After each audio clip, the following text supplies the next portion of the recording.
is up, ladies and gentlemen? We are back. We are live. It is the Freight Coach Podcast, the top podcast in transportation, coming to you guys every single weekday, 8:30 a.m. Pacific, 10:30 Central, to break down some industry headlines. But most importantly, you guys provide some actual insight into what you can do with all of this information. This is your first time tuning in. Welcome. This is the real side of freight, ladies and gentlemen. And I do say that before every single show. And what I mean by that is I only speak with transportation professionals, because at the end of the day, I want to talk to the right individuals who have done what you're looking to do or who are currently doing what you're trying to achieve, so you can take that information, apply it, utilize it, and see a meaningful difference in your business and your life. Happy Tuesday, everybody. We are rolling solo today. We're gonna jump right in here. I didn't schedule this show out. I'm trying something new here on this, because some of the platforms that we go live on, I hear from enough of the audience that they don't get notified of it. And I'm trying to change things up, and we are going to do this a couple of times just to run some tests to see what's going on. Why aren't people being notified of this? So we're going to do that, and we are going to jump right in. Quick reminder, tomorrow, Freight Coach newsletter day. All right. So if you want to get in on this, I need you to go to my website, thefreightcoach.com, just to auto register for it. All right. Because I don't go in there and sign people up just because I have your email address. I don't exploit your contact information, and I want you guys to want to receive this. It just drops once a week. It is talking about rates, fuel prices, industry related content, because frankly, that's all I really know. And that's what we keep it down to. But you guys know what we got to do. We got to jump in on the market, talk about what's going on, but most importantly, talk about how do we actually understand what is going on in the market. So this is my favorite segment we got, you guys. It's called This Week in Freight, powered by my friends over at DAT.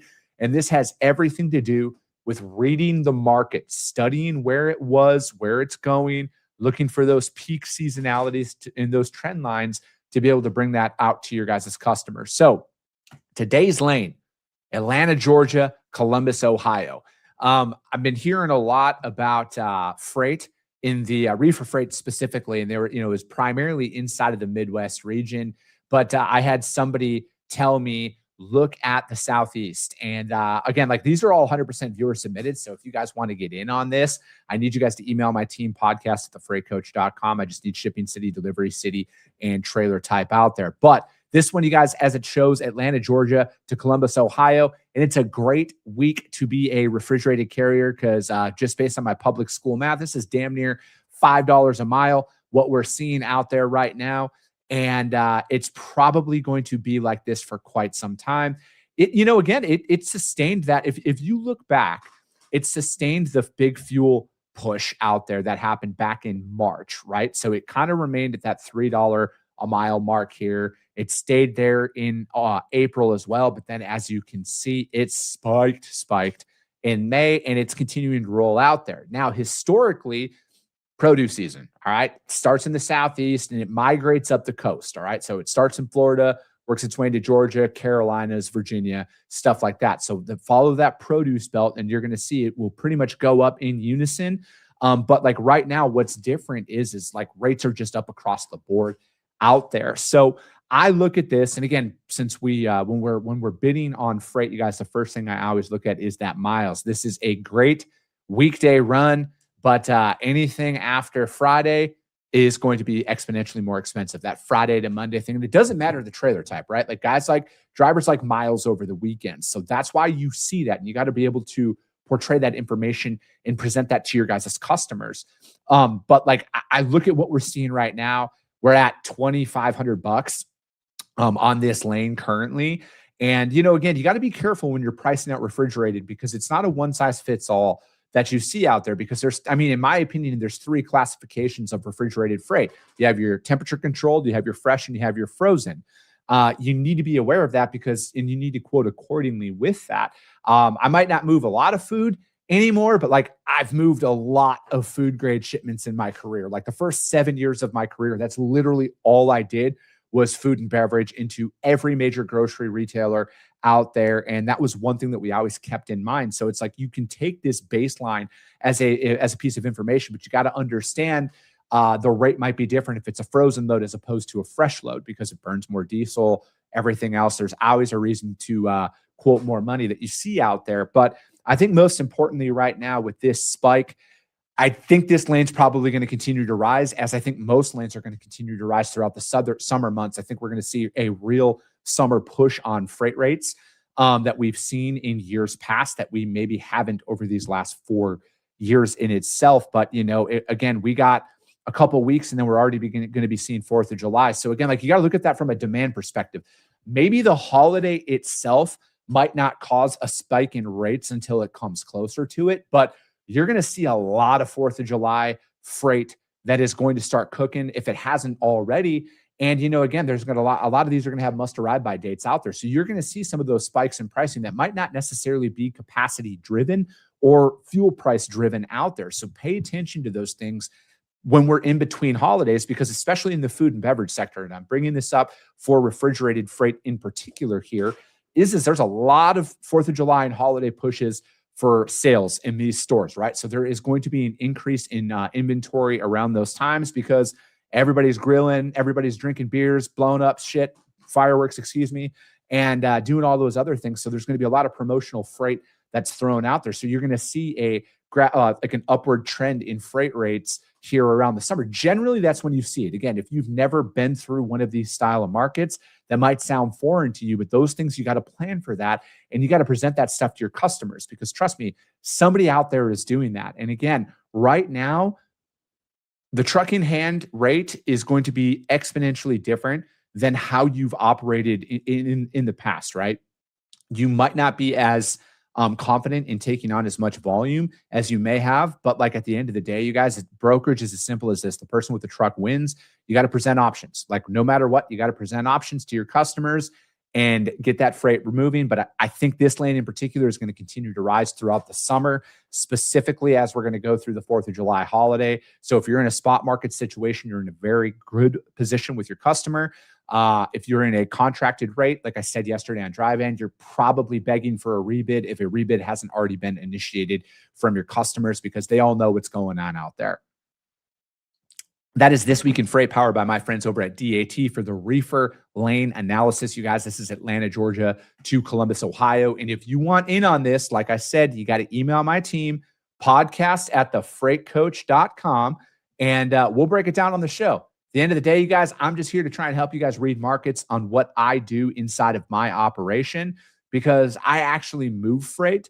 And like I'm going to continue to mention, you guys, I don't use this as a lead gen opportunity. I pay for plenty of lead generation software that's way more granular than a basic shipping and delivery city out there. But all right, you guys, let's break down. I got some people over on YouTube. What's up, Corey? Good to see you, man. But yeah, and if you're watching this on like Twitter or X or LinkedIn, I'm trying to get everybody over to YouTube. I have heard from every single viewer who watches this stream, who were on another platform that switched to YouTube, that the stream quality is exponentially better over there. So if you do go over there, you guys, hit that follow button, subscribe to the show, you guys, help your boy out.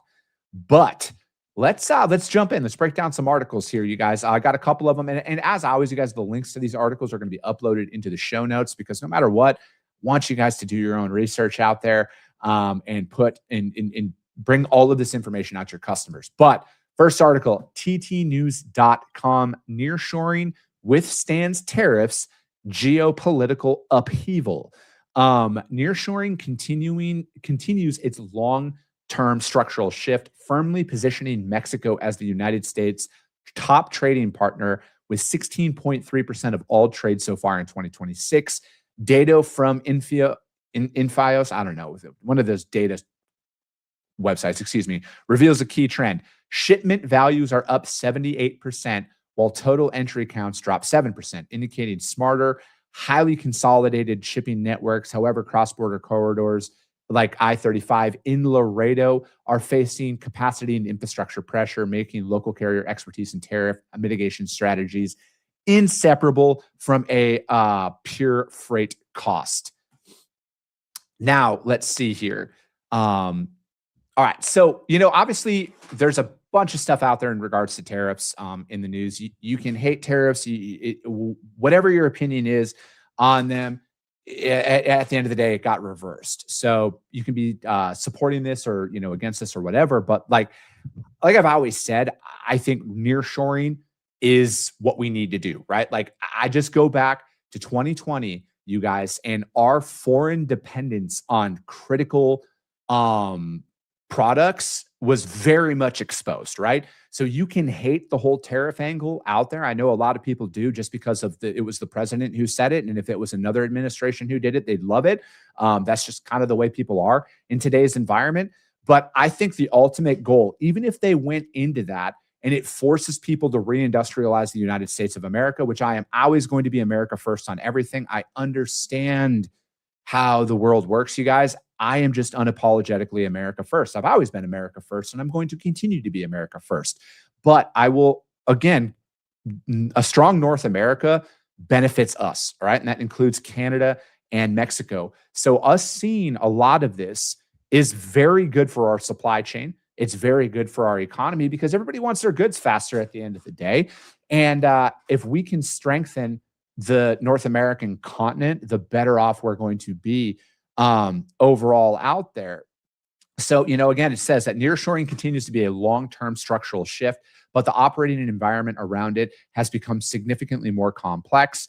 And then it says that, we're seeing strong demand across major cross-border hubs like in Laredo. And then it added that demand is happening. And even as shippers navigate rising fuel costs, okay, blah, blah, blah. We all know that. More shippers are exploring transloading strategies at the border, consolidating shipments inside of Mexico before export and looking for ways to create more flexibility. At the same time, we're seeing capacity become more concentrated in high compliance, operationally disciplined networks. And then U.S. imports from China are declining, while from Mexico, they are rising, said John Lash, a group vice president at E2 Open. You find it mainly tactical sourcing of goods from alternative manufacturers already set up in Mexico. And then this puts pressure on the infrastructure at the border, crossing hubs such as Laredo and other major Mexico-U.S. corridors. As someone living in Austin, they said, I can attest to the visible increase in truck volumes out there. So, it looks like the shift kind of happened a while ago, because it's easy to sit here and look at what happened this past 12 months in regards to tariffs and think like hold on a sec. It's easy to look at these last 12 months in regards to tariffs and see that natural shift. But I think like what happened is like Mexico was already built up to take on more of a manufacturing perspective, or a more of a manufacturing footprint. And now they're going to be able to utilize that to its fullest extent out there. And again, you have to look at it where our buying behaviors as consumers is exponentially different now. All right. Nobody wants to wait for anything. Why would you when you can get it at your front door in Amazon in 2 hours or less in some major metropolitan areas? So it's like the whole supply chain has fundamentally changed due to consumer buying behaviors. And it naturally makes sense for people to go near shore down in Mexico and then utilize that stuff, right? Like people want to get their goods faster. They don't want to wait anymore. And, again, I look at it, if we're looking, from a consolidation factor, and then, sorry, I'm just kind of looking, I'm trying to find, because there's a lot of basic information in this article. It was a good one. It's a valuable talking one, but there's a lot of basic information in here. But I think more importantly, being versed in cross-border freight, whether it's going in and out of Canada or in and out of Mexico as a freight broker, is very, very important. There's a lot of great software out there. I know Cargado, Matt Silver's company, they got the Mexico freight game on lock down there. That would be one I would start looking into that if you haven't became well-versed in moving freight in and out of Mexico. But I look at it this is going to be a major opportunity here. Okay. Because I know a lot of people who move freight out of Laredo and then South Texas produce area. They've all mentioned that there's an insane capacity crunch going on in there. Now, there's a lot of that has to do with ICE enforcement. Some drivers just don't want to deal with it. I'm not saying every driver that drives down there is illegal or anything like that. But it creates a natural resistance that is out there. But again, this is also an opportunity for you to create a solution for your customers to build out that familiarity in the event they do switch their entire procurement strategy, or they're in the process of switching their procurement strategy of, not maybe buying their products from China directly anymore. They're going to go through Mexico, and you might need to be able to pivot. So get well versed on that, you guys. This isn't going away. I think that no matter what, you can be against tariffs all you want, but a stronger North America is a very good thing, and a stronger US economy is always going to be a very good thing for every individual out there. So that article was from ttnews.com. Check that one out. Excuse me. Second article, also from TT News. FedEx was in the news here. Obviously, they've split off their freight company, and it goes on to say FedEx Freight has officially debuted on the New York Stock Exchange as an independent standalone carrier. While celebrating the spinoff, CEO John Smith issued a clear market outlook warning. Despite contracts and spot rates steadily climbing out of a historic 3.5-year down cycle, the broader market recovery will be highly nonlinear due to persistent inflation worries, potential interest rate hikes, and rising diesel prices tied to volatile conflicts out there. The company targets a 15% operating margin by 2029 through independent sales teams and specialized technology. The nation's largest LTL carrier is officially a standalone trading entity. So for those of you who didn't hear this at all, FedEx, like the parcel, is different from FedEx LTL. Now they're just two separate companies now. Talking about the nonlinear recovery, like I think like early indications are obviously like rates are up, things are changing. We can all see that. But when that cost eventually makes its way down to an already high grocery bill to the market, it's going to be interesting to see what falls off at that point, right? Like, people are going to ride that high right now. But I also look at it is yes, high freight rates are a great thing. I'm not saying people don't deserve to make money, but when it hits the shelves out there and prices increase because people have to pay higher, I mean, this does get passed down to somebody, right? Like, it's not just the manufacturers who are going to eat this. It gets passed along. As the old saying goes, shit rolls downhill. Somebody's going to pay for it eventually, i.e. the end user and the consumer out there. So it's going to be interesting to see here, and whether it's 30 days, 90 days, I don't know. I don't have the magic wand on when that happens and if that stops people from purchasing certain goods out there. Because again, like the biggest economic indicator I personally watch out of everything is consumer credit card debt. Most people I think like the average American has like $15,000 in credit card debt. I could be wrong, could be the average household, but like it's a lot. And credit card debt is at an all-time high. Auto loan delinquencies were at an all-time high last time I checked as well. So you can't necessarily, just because Wall Street might be doing good doesn't mean Main Street is doing good. All right. And I look at a lot of those things is like, all right, people are already stressed out. People are already delinquent on their loans and everything else and credit cards. Is this going to sustain much longer when people can't afford to buy groceries at the end of the day? And then where are they going to shift their consumer purchasing behaviors? So again, if you're looking at this from that level, and I know this is kind of off from the FedEx Freight thing, I just wanted to bring that up because the big key point was the nonlinear recovery is it could get to that point, right? And then again, if you're out there and you're building a book of business, and this is a parallel I wanted to draw for you guys, what are those essential items that you are going to purchase in your home no matter what, right? Like if you only have $200 a week for groceries, hypothetical example, I went to public school, I like easy math. You might not, what are those essentials that you're going to have in your house no matter what, right? What are you going to stop buying? What novelty items are you going to choose to live without if you only have a fixed budget to operate off of? And with price increases, you got to choose this, not that mentality. So look at that and then go out there and start prospecting based on that. Because if your home essentials are going to be, your basics, right? Your shampoos, your conditioners, cleaning supplies, toothpaste, produce, bread, something like that, right? Like look at that, map all of that out. utilize that and go out there and start selling on it. Okay. Because that is a good business development strategy to adhere to when we're looking at this stuff, right? Because high freight rates are great. And I'm never going to sit here and say that it's not. But if you look downstream, somebody's paying for that. And if we're looking at credit card debts and auto loans and delinquencies and everything being very, very high, people don't have many expendable resources out there. And when it comes down to it, what are they going to choose to buy no matter what? That is where we want to go.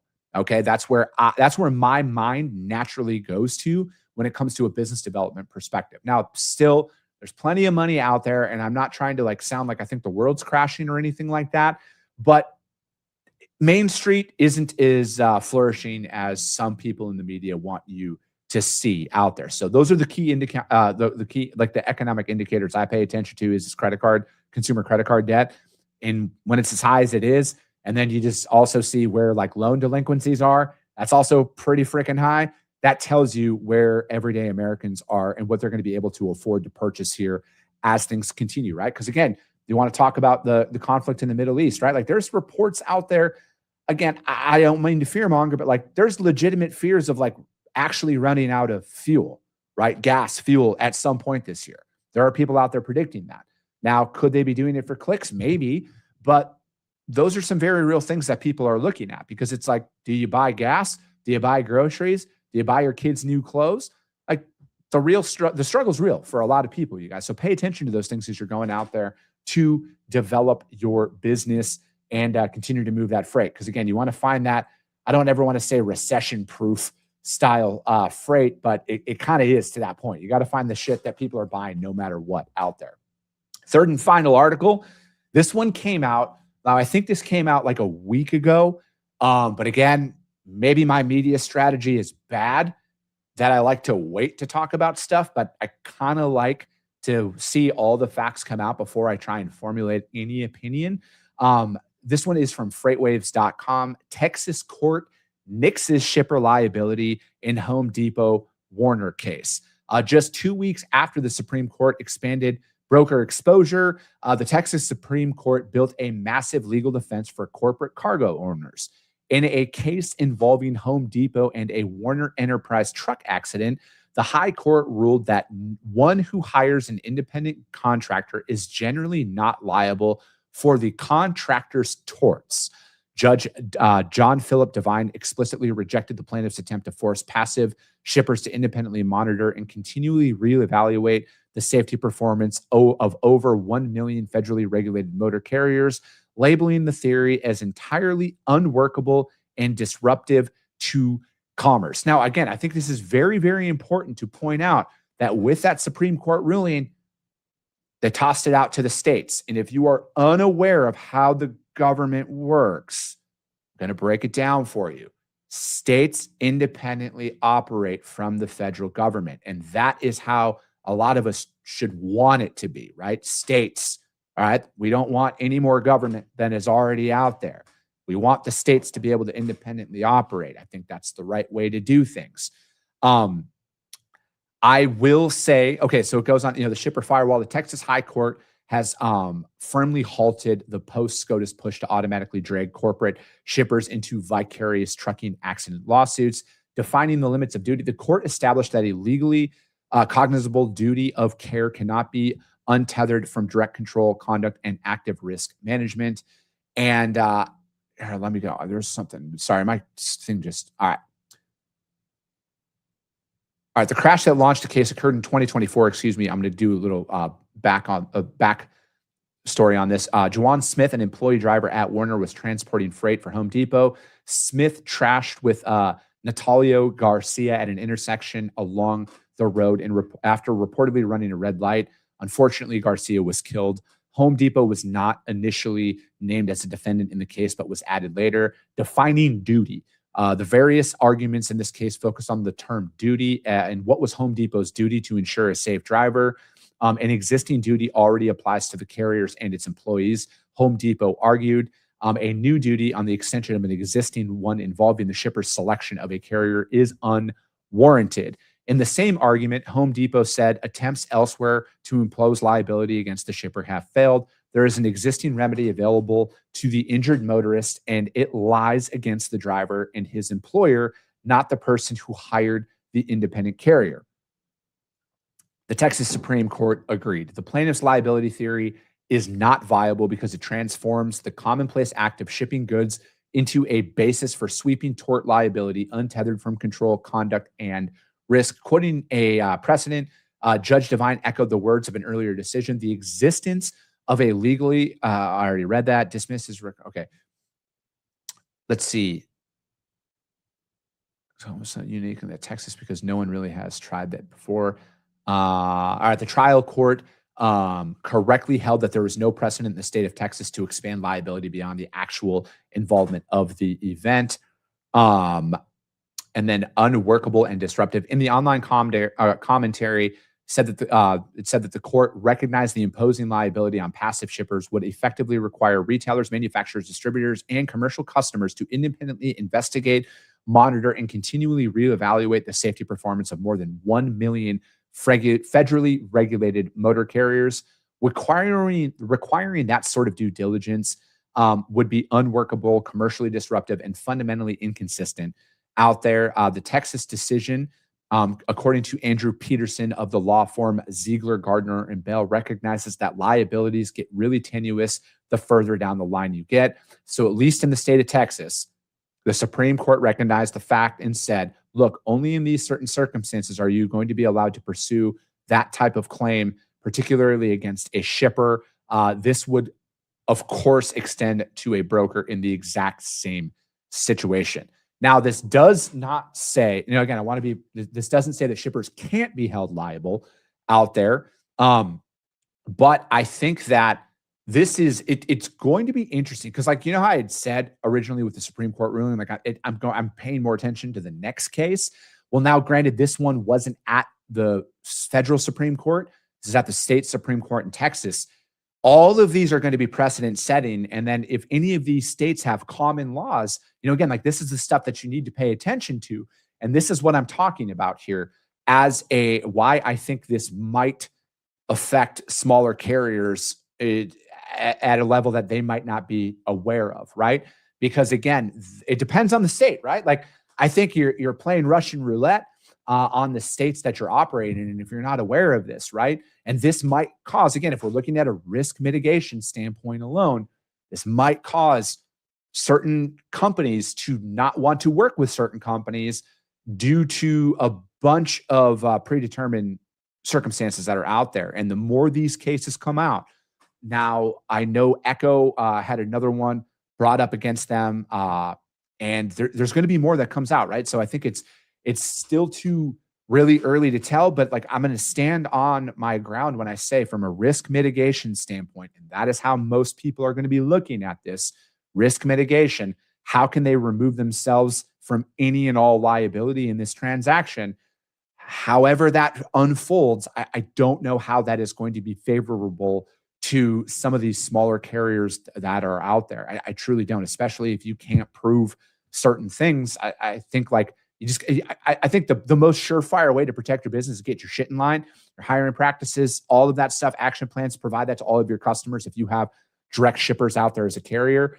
But I don't know how this is going to shake out. Again, I hope I'm wrong. I don't want anybody to go out of business, but from a risk standpoint, it doesn't bode well for the smaller trucking companies. I don't feel that way. I hope I'm wrong, but I just don't know if that bodes well for them. But that article is from FreightWaves, you guys.